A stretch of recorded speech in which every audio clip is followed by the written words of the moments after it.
Donald Trump is lying about why he fired James Comey. It's past time for Republicans to recognize Trump is dangerous. Donald Trump says he is firing James Comey because of the way Comey mishandled the investigation into Hillary Clinton's private email server. Donald Trump is also, rather obviously, lying. Trump expressed no qualms about Comey at the time of the alleged misconduct, or during the transition. Nor did he take the opportunity of his first 100 days in office to make any gestures of bipartisan outreach on this, or, indeed, any other topic.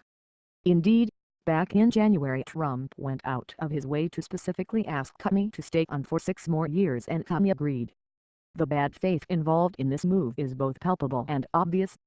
Anyone maintaining focus on the irony that the very Democrats who were critical of Comey's handling of the emails are now defending him is trying to pull the wool over your eyes and evade the main issue. Trump is lying. Again. Trump lies all the time beyond the specific implausibility of Trump's official story.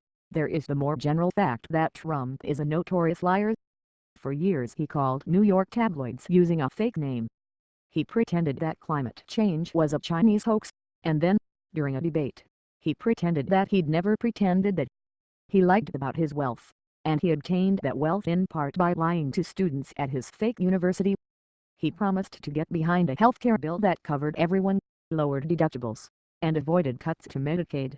He was lying on all 3 points. He said Ted Cruz's father was involved with the JFK assassination. During the second presidential debate, he interrupted Clinton to deny telling America to check out the sex tape of former Miss Universe Alicia Machado. During the third, the interruption was to deny he'd mobbed a reporter with a disability. He had.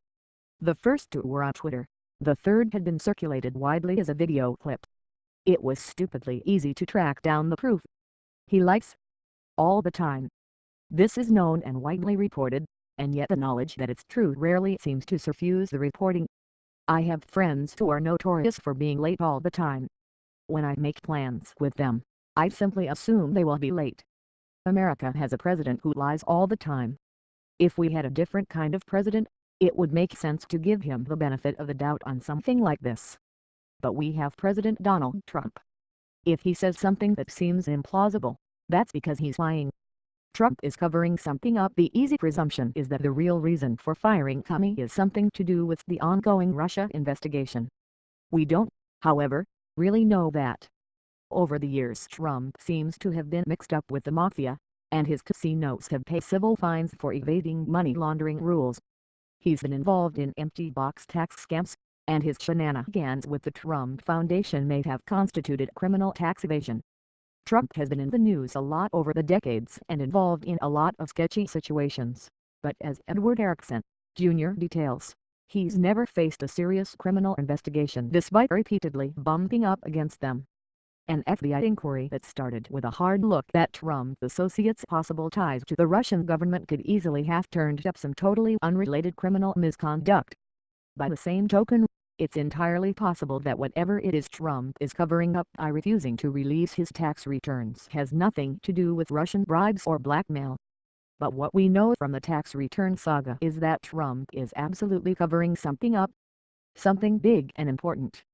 And anyone with half a brain can see that sacking Comey is, likewise, part of covering something up. Maybe something to do with Russia and maybe something else. But something.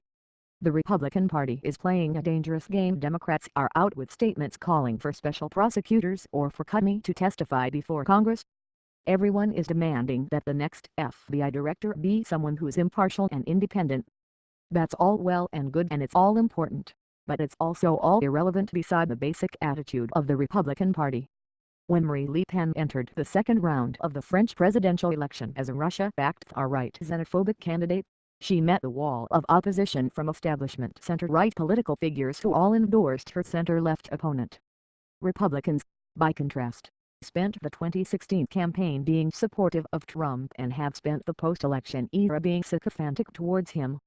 It would be child's play for a Republican Party that care about the integrity of American government institutions to force Trump to comply with some basic ethics guidelines and undertake meaningful financial disclosures. Instead, Ivanka Trump is hawking a book from inside the West Wing of the White House, and nobody has any idea what kind of sweetheart deals corporations or foreign governments with business before the U.S. government are striking with the Trump Organization. In exchange for turning a blind eye to Trump's corruption, Republicans are getting a slate of conservative judges, a sole roster of business-friendly regulators, and if they're lucky, a giant tax cut for the rich and millions of people cut off from Medicaid benefits. The price, however, is obvious. The deeper you get in bed with Trump, the more tightly your fate is entwined with his. Some Republicans will decide they are overcommit to Trump at this point, and they'll fight on the light that Comey was fired over emails. For others, one hopes, this will be a wake-up call that Trump is a profoundly dishonest person but also a rather clever one. The comeback from the financial wreckage of his Atlantic City casino empire was incredibly slimy but involved a bravura display of low cunning. The fake rationale for firing Comey is, similarly, somewhat inspired. But sane Republicans should see the real meaning of this. Trump isn't a policy savant, but he's not a dummy either who they are going to manipulate. He's a snake who they've taken into their home, and the sooner they do something about it, the better off we'll all be.